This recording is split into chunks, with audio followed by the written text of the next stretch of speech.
በጎጃምና ሸዋ ቀጠናዎች በፋኖና በአገዛዙ ጦር መካከል የሚደረጉ ውጊያዎች ተጠናክረው እንደቀጠሉ ነው። በቤንሻንጉል ጉሙዝ ንጹሃን ተገድለዋል። አብን በባህር በር ሰበብ ከኤርትራ ጋር የሚደረገው ጦርነት እየቀረበ መሆኑን ጠቁመዋል። ፋኖ አያሸንፍም ብለዋል። ከማህበራቱ ጋር ተፋጠዋል። አብይ በለንደን ሊያደርጉት የነበረውን ሚስጥራዊ ጉዞ በተመለከተ የተሰማ ነገር አለ። ከለንደን ፖሊስ ጋር ያፋጠጣቸው ምንድነው? ዝርዝር አለን። ከትግራይ በኩል የተሰማ ነገር አለ። በኃይል መግባት አትችሉም ብለዋል አስተዳዳሪው። ኤርትራ የአብይ መንግስት ተቃውሞ የበዛበትና በአዲስ አበባ ብቻ የተወሰነ ነው ስትል ገልጻለች። ብልጽግናን አለቀውም ስትል ነው ይዛተችው። ተከታታይ ትንተናዎችን እያወጣው አጋልጣለሁ ብላለች። አድማጭ ተመልካቾቻችን አብራችሁ ልትቆዩ ከፈቀዳችሁ እነዚህ መረጃዎች በዝርዝር የምናሰማችሁ ይሆናል። የሮሃ ቲቪ ወቅታዊና ሀቀኛ መረጃዎች እንዲደርሷችሁ ቻናሉን ሰብስክራይብ፣ ላይክ እና ሼር በማድረግ አሁኑኑ ቤተሰብ ይሁኑ።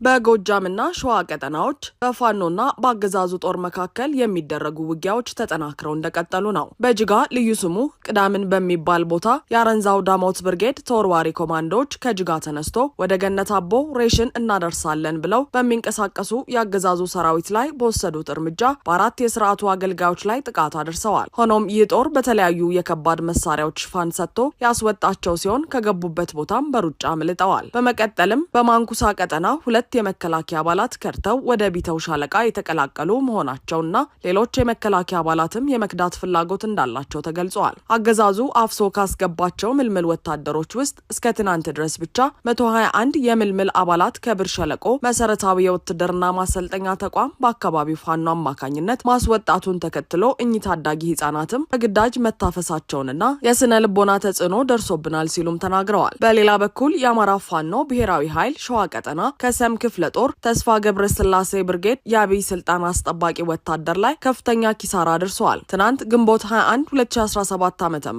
በቡልጋ ቀጠና 05 ቀበሌ እገባለሁ በማለት ከማለዳ እስከ ምሽት ድረስ ውጊያ ቢከፍትም የተስፋ ብርጌድን ወታደራዊ ኃይል መቋቋም አቅቶት ሙትና ቁስለኛውን ተሸክሞ ለመመለስ ተገዷል። ሽንፈት ልማዱ የሆነው ይህ የአብይ ኃይል የህዝብ መገልገያ የሆነውን የሸጋን ጤና ጣቢያና የንጹሃንን ሀብት ንብረቶችን በሞርተር ሲደበድብ አምሽቷል። ይሁን እንጂ የተስፋ ልጆች ዛሬም እንደ ጥንቱ የብልጽግና ጦርን አከርካሪውን ሰብረው ወደ መጣበት ልከውታል ሲል ብርጌዱ ለሮሃ በላከው መረጃ አሳውቀዋል። ይህ በእንዲህ እንዳለ በቤንሻንጉል ጉሙዝ ክልል ካማሺ ከተማ የኦነግ ሸኔ ታጣቂዎች 18 ሰዎችን ገድለዋል። በቤንሻንጉል ጉሙዝ ክልል በካማሺ ዞን ከኦሮሞ ነጻነት ሰራዊት ኦነግ ሸኔ ጋር ግንኙነት አላቸው በተባሉ ታጣቂዎች 18 ሰዎች መገደላቸው ተገልጸዋል። የዓይን እማኞች እንደሚናገሩት ታጣቂዎቹ ረቡዕ ግንቦት 21 ቀን በጠዋት ሚዝጋ አካባቢ ላይ ጥቃት ሰንዝረዋል። በደርዘን የሚቆጠሩ ሌሎች ተጎጂዎች ከባድ ጉዳት ደርሶባቸዋል። ለጥቃቱ እስካሁን ኃላፊነቱን የወሰደ አካል ባይኖርም ሪፖርተር ያነጋገራቸው የአካባቢው ነዋሪዎች ግን የኦነግ ሸኔን እጅ እንዳለበት አጥብቀው ይጠራጠራሉ። ብዙዎች ለደህንነታቸው ሲሉ አካባቢውን ለቀው ተሰደዋል። ጥቃቱን የፈጸሙት በኦሮሚያ አዋሳኝ ድንበር ላይ ከሚገኝ አካባቢ ተነስተው ነበር ተብሏል። አብን በባህር በር ሰበብ ከኤርትራ ጋር የሚደረገው ጦርነት እየቀረበ መሆኑን ጠቆመ። በበለጠ ሞላ የሚመራው አብን ብልጽግና ኦሮሞማና አብይ በኢሳያስ ስማቸው ተነስቷል በሚል እየተንዘፈዘፈ መግለጫ ሰጥቷል። አብን 1500 ቃላት የሚይዝ ረጅም መግለጫ ለኢሳያስ ምላሽ ይሆናል በሚል የሰጠው ራሱ ተዘለፍኩ ያለው ብልጽግና ምላሽ መስጠት አይጠበቅብኝም ባለበት ዕለት ነው። ብልጽግና ለኢሳያስ ዘለፋ መልስ አልሰጥም ያለውም እርሱን ወክለው ከእርሱ በላይ መልስ የሚሰጡለት የነበለጠ ሞላ ስብስቦች ስላሉ ነው። የሆነው ሆኖ አብን በዚህ መግለጫው የኢትዮጵያን ሉዓላዊነትና አንድነት እየጣሱ ስለ ኤርትራ ሰላምና ሉዓላዊነት ማሰብ ፈጽሞ አይቻልም ሲል ኤርትራ ላይ መንግስታቸው ጦር ሊያዘንብ እንደሚችል ጠቁመዋል። አብን ከሰሞኑ ዓለም አቀፍ የአማራ ማህበራት አብን የሚባል ድርጅት በአማራ ስም ማንኛውንም ውክልና ይዞ በአማራ ጉዳይ በተጠሩ መድረኮች እንዳይገኝ በሚል ላወጡት መግለጫም ምላሽ ሰጥቷል። ማህበራቱ ዘመቻ ከፍተውብኛል፣ እነዚህን አካላትም እታገላቸዋለሁ ብለዋል። ሆኖም አማራን የሚወክሉን ለአማራ የሚታገሉ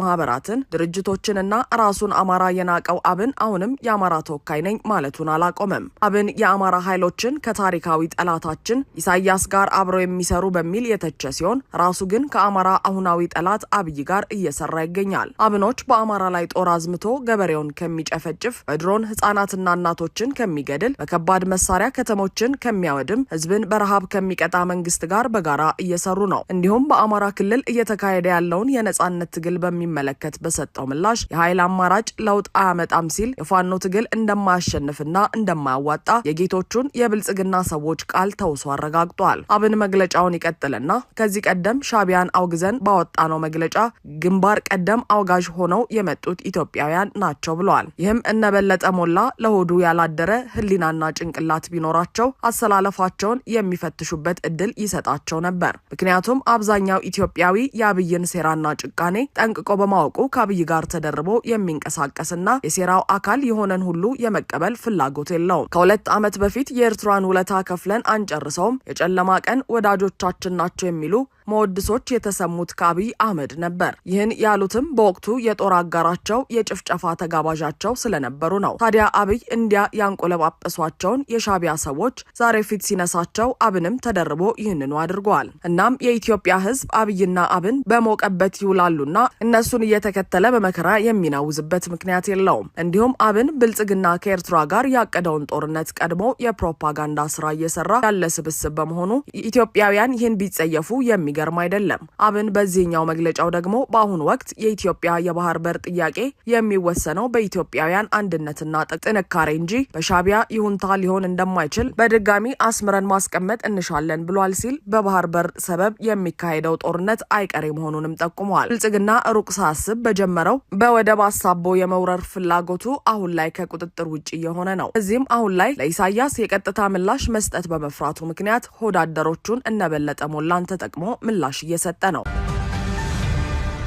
አብይ በለንደን ሊያደርጉት የነበረውን ሚስጥራዊ ጉዞ በተቃውሞ ፍራቻ የአገሪቱ ፖሊስ እንደከለከላቸው ተሰማ። የአማራ ማህበራት ግብረ ኃይል በታላቋ ብሪታንያ የአብይን የአውሮፓ ጉዞ በሚመለከት ወቅታዊ መግለጫ ሰጥቷል። በመግለጫውም በአማራ ህዝብ ላይ የዘር ማጥፋት ወንጀል አውጆ ህዝቡን እየፈጀ ያለው የብልጽግና መንግስት መሪ አብይ አህመድ በአውሮፓ ሀገራት እያደረገ ያለውን ሚስጥራዊ ጉብኝት በመቀጠል በታላቋ ብሪታንያ ለማድረግ አቅዶት የነበረውን ጉብኝት በጀግኖች የታላቋ ብሪታንያ የአማራ ልጆች ብርቱ ተጋድሎ ከፖሊስ በተሰጠ የደህንነት ዋስትና አደጋ ጉብኝቱን አቋርጦ ወደ ሀገሩ ለመመለስ ተገዷል ብለዋል። በዚህ ታሪካዊ ትዕይንት ላይ ለተካፈላችሁ እንዲሁም ዜናው በመላው ዓለም እንዲናኝ ላደረጋችሁ ውድ የአማራ ልጆችና ደጋፊዎች እንኳን ደስ ያላችሁ ለማለት እንወዳለን ሲል ገልጸዋል። ይህ ጉዞ እጅግ በከፍተኛ ሚስጥር የተያዘ የነበረ ቢሆንም የአማራ ማህበራት ግብረ ኃይል በታላቋ ብሪታንያ የአብይን እቅድ በሰማ በ2 ቀናት ውስጥ በፊሽካ በመጠራራት በአንድነት ለንደንን አጥለቅልቋታል ሲልም የማህበራቱ መግለጫ አንስቷል። በዚህ የተቃውሞ ሰልፍ የአብይ አህመድ የዘር ማጥፋት ወንጀሎች አንድ በአንድ ለዓለም አሳውቋል። ለእንግሊዝ መንግስትም መልእክቱን በጽሁፍና በአካል በቤተ መንግስቱ በመገኘት ድምጹን ከፍ አድርጎ አሰምተዋል። ይህን የወገን ቁጭት፣ ወኔ፣ ኃይል፣ ትብብርና ቀፎ እንደተነካበት ንብ በአንድነት ጠላትን ለመግጠም የተደረገው እንቅስቃሴ በዓለም ላሉ የአማራ ማህበራትና ህዝብ ትልቅ ተምሳሌት የሚሆን ነው ሲልም አብራርተዋል። በዚህ መሰባሰብ ውስጥ ርቀት አልገደበንም፣ የገንዘብ እጦት አላስቀረንም፣ የጊዜ ጥረት አላሰናከለንም፣ የግል ፍላጎት አላሸነፈንም ብሏል። መለያየት የሚባለውን አንዱን ጥላቻችንን አንድ በመሆን ቀድመን ድል በማድረግ ወደ ዘር አጥፊነት አብይ ገስግሰናል። ልክ አሁን በእንግሊዝ ያለን ማህበራት በአንድነት ስንቆም የእንግሊዝ መንግስት እንዳከበረን ጠላትም እንደፈራን ሁሉ በዓለም ያላችሁ አማራውያን በያላችሁበት ሀገር በአንድነት ስትቆሙ ዓለም በሙሉ ያከብረናል። እኛ ስንከበር ወንድሞቻችን ይከበራሉ፣ ህዝባችንም ይከበራል። እኛ እያንዳንዳችን እንዲሁም በጋራ የአማራ ህዝብ አምባሳደሮች ነን ብለዋል ማህበራቱ በመግለጫቸው። ከቀናት በፊት የአብይን የአውሮፓ ጉዞ አስመልክቶ በለንደን ከፍተኛ ተቃውሞ ተካሂዶ ነበር። ከዚያ በፊት ደግሞ የለንደን ፋኖች ብርሃኑ ነጋንና የልኡካን ቡድኑን ሲያሳድዱት እንደነበር መዘገባችን ይታወሳል። ወደ ደቡባዊ ትግራይ በኃይል መግባት ቀይ መስመር ነው ሲሉ የደቡባዊ ትግራይ ዞን ዋና አስተዳዳሪ ሀፍቱ ኪሮስ ተናገሩ። በቅርቡ በደቡባዊ ትግራይ ዞን በሚገኙ ከተሞች የተቃውሞ ሰልፎች መከናወናቸው ይታወሳል። ለዚህ ደግሞ ምክንያቱ የህወሓት ሊቀመንበር የሆኑት ዶክተር ደብረጽዮን ገብረ ሚካኤል በዚህ አካባቢ ያሉ አመራሮችን እንደሚቀይሩ መግለጻቸው ነበር። በአቶ ጌታቸው ረዳ የሚመራው የትግራይ ክልል ጊዜያዊ አስተዳደር ከስልጣን ከተነሳ በኋላ የነ ዶክተር ደብረጽዮን ቡድን በትግራይ የተለያዩ አካባቢዎች የአመራር ለውጥ ማድረጉ ይታወቃል። ይሁን እንጂ የደቡባዊ ትግራይ ዞን እስካሁን የአመራር ለውጥ አላደረገም። ህዝባዊ ተቃውሞች መነሳታቸውን ተከትሎ ጉዳዩ በእንጥልጥል ላይ የሚገኝ ሲሆን የዞኑ ዋና አስተዳዳሪ አቶ ሀፍቱ ኪሮስ አሁን ስላለው ሁኔታ ከቢቢሲ ትግርኛ ጋር ቃለ ምልልስ አድርገዋል። በዞኑ የተደረገው ተቃውሞ በትግራይ ያለው ፖለቲካ አሁን የደረሰበትን ሁኔታ ያሳያል ያሉት አቶ ሀፍቱ ጉዳዩ አደገኛ ደረጃ ላይ እንደሚገኝም አስታውቀዋል። በህወሓት ውስጥ ያለው አንደኛው እንጂ ሁሉንም በክልሉ ውስጥ የሚገኝ አካባቢና ተቋማት ለመቆጣጠር ማቀዱ ህዝቡን ለተቃውሞ አደባባይ እንዳወጣውም አስረድተዋል። በቅርቡ አዲሱ የጊዜያዊ አስተዳደሩ ፕሬዝዳንት ሌተናል ጀነራል ታደሰ ወረደ ወደ አካባቢው መሄዳቸውን በተመለከተ የተጠየቁት ዋና አስተዳዳሪው ሲመልሱ ፕሬዝዳንቱ ለ5 ቀናት ደቡባዊ ትግራይ ዞንን መጎብኘታቸውን ጠቅሰዋል። በቆይታቸውም የህዝቡን ቅሬታ ማስረዳታቸውንና መፍትሄ ያሉትንም ማቅረባቸውን ገልጸው ችግሩ ፖለቲካዊ በመሆኑ ፖለቲካዊ መፍትሄ እንደሚያስፈልገው አስታውቀዋል። የዶክተር ደብረጽዮን ቡድን ደቡባዊ ትግራይን በኃይል ለመቆጣጠር የሚሞክር ከሆነ ምላሻችሁ ምን ይሆናል የሚል ጥያቄ የቀረበላቸው አቶ ሀፍቱ ሲመልሱ እኛ ጠንካራ ህዝብ ብንሆንም ጦረኛ አይደለንም። እነሱ በኃይል ለመቆጣጠር ከመጡ የሚጎዱት ህዝባችንን ነው፣ የሚያጠፉትም ትግራይን ነው። እነሱ በኃይል ደቡባዊ ትግራይ ሊገቡ ይችላሉ፣ ነገር ግን ህዝቡን ማስተዳደር አይችሉም ካሉ በኋላ ይህ አይነቱ ሀሳብ ቀይ መስመር መሆኑን ገልጸዋል። ይሁን እንጂ እነ ሀፍቱ ኪሮስ የሚመሩት የአስተዳደር መዋቅር በአቶ ጌታቸው የሚመራ ሲሆን ህወሓት ይህን ታግሶ ይቀጥላል ተብሎ አይጠበቅም። ከሰሞኑንም እኚህ የትግራይ ደቡባዊ ዞን አስተዳዳሪ ከስልጣናቸው በጊዜያዊ አስተዳደሩ ተነስተዋል የሚል መረጃ ሲወጣ ነበር። አሁን ላይ ህወሓትና የትግራይ ጦር ከብልጽግና ጋር ከገባበት ውጥረት አኳያ ለአብይ ያደሩት የጌታቸው ረዳ ሰዎች በክልሉ ስልጣን ይዘው ይቆያሉ ተብሎ አይታሰብም።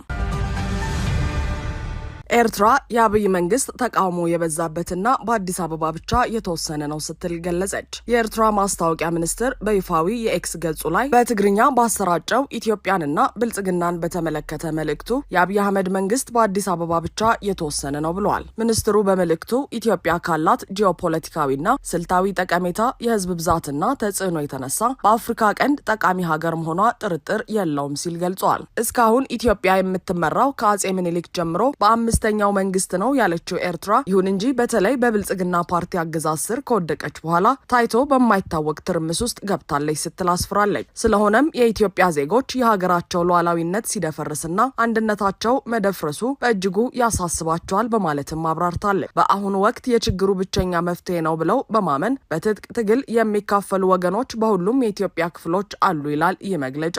ከ2020 እስከ 2022 ከባድ ጦርነት በኋላ ኢትዮጵያዊነቱ ወደ ኋላ የቀረው የትግራይ ህዝብ የኢትዮጵያ አካል በመሆንም ሆነ በሌላ መንገድ ሰላምና ደህንነትን ይናፍቃል በሚል ያነሳው መግለጫው በአማራ ክልል ህዝቡ በመንግስታቸው ላይ እምነት አጥቶ ሰብአዊ መብቱንና ሀገራዊ ክብሩን ማስከበር ብቸኛ አማራጭ አድርጎታል። የኦሮሚያ ብልጽግና ፓርቲም ከጥይት ድምፅ አልወጣም በማለት አክሏል። የብልጽግና መንግስት በዋና ከተማው በአዲስ አበባ ብቻ ተወስኖ በህገ መንግስቱ ስም እየዘፈነ ያሉትን ችግሮች ችላ ማለትን የመረጠ ይመስላል። እንደውም በኢትዮጵያ ያለውን የፖለቲካና የጸጥታ ሁኔታ ለመፍታት ብስለትና ብቃት ያለው አይመስልም። ኢትዮጵያውያን በመንግስታቸው ጅልነት እንዲህ ያለ ያልተረጋጋ አካባቢ መጋፈጣቸው በእውነት ያሳዝናል ሲልም አብራርቷል። የየማነ ገብረ መስቀል መስሪያ ቤት በኢትዮጵያ ያለው የፖለቲካና የጸጥታ ሁኔታ በተፈጥሮ ለዜጎቿ ብቻ ሳይሆን ለመላው የአፍሪካ ህዝብና ከዚያ እስከ የኢትዮጵያ ዳር ድንበር ድረስ አሳሳቢ ነው። በአራት መንግስት በሚኒሊክ፣ በኃይለ ስላሴ፣ በደርግና በኢህአዴግ ሉዓላዊነቷንና